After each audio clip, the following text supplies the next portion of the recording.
અભય થઈને નિષ્પક્ષતાથી નિરપેક્ષ રીતે વાસ્તવિકતાનો અરીસો રૂપી સચોટ માહિતી લાવતો સત્યની સાથે અભય ટાઈમ્સ। સુરત શહેર એસઓજીએ રિક્ષામાં પેસેન્જરના સ્વાંગમાં ₹30,000ની ચોરીના ગુનામાં નાસ્તા ફરતા આરોપી સફીક ઉર્ફે કેરોસીન હમીદ શેખને ઝાપા બજારથી ઝડપી પાડ્યો।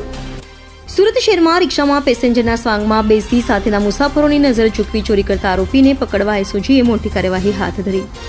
પોલીસ કમિશનર અનુપમસિંહ ગેહલોત, સંયુક્ત કમિશનર રાઘવેન્દ્ર વત્સ અને નાયબ કમિશનર રાજદીપસિંહ નકુમની સૂચનાઓથી એસઓજીની ટીમ સક્રિય થઈ। પેટ્રોલિંગ દરમિયાન આસિસ્ટન્ટ પોલીસ કોન્સ્ટેબલ સિકંદર બિસ્મિલ્લાએ અસલમ ઇન્દ્રીસને મળેલી બાતમીના આધારે ઝાપા બજાર ખાતે કાદરભાઈ બારાહાડીની દુકાન સામે આરોપી સફીક ઉર્ફે કેરોસીન હમીદ શેખ ઉંમર વર્ષ 37ને ઝડપી પાડ્યો।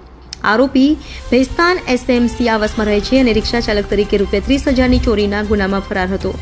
પોલીસે તેને પકડી કાયદેસરની કાર્યવાહી શરૂ કરી। આ સફળતાથી શહેરમાં ચોરીની ઘટનાઓ પર અંકુશ લાવવાની આશા જાગી છે।